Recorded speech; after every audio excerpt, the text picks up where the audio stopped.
So we're talking today about the disk method for finding the volume of a shape.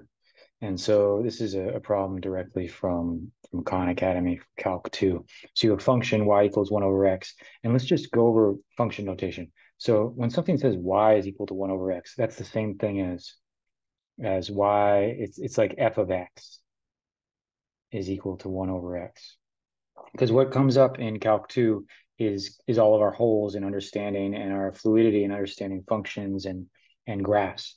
So this is just saying that for any x, you put in an x and you put that into the machine, right? Into the machine of f of x, and it's going to give you a number. It's going to give you a result. So what does f of x look like in this case, right?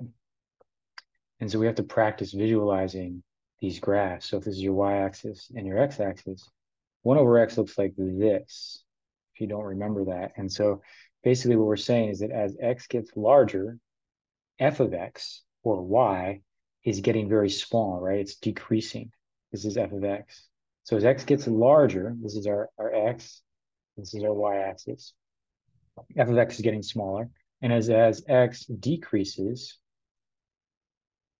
right, as x goes towards 0, y is increasing quite quickly, right? With quite with a it's getting fast, it's getting higher faster. So how are we going to apply the disk method to this idea? So one way to think about it is that this is a flat 2D image of the function f of x. And what's amazing about the disk method and integrating over a function like this is we're finding a volume. We're kind of like pulling a volume out of the flat graph. So we're going to revolve it around the x-axis. So if this is your x-axis and you have the function like this, what we're going to do is spin every point on this. All of these points, we're going to spin them around the x-axis like this. And so you're going to end up making a volume like that around the x-axis. And so as you can see from my picture, that's simply many, many, many circles or disks.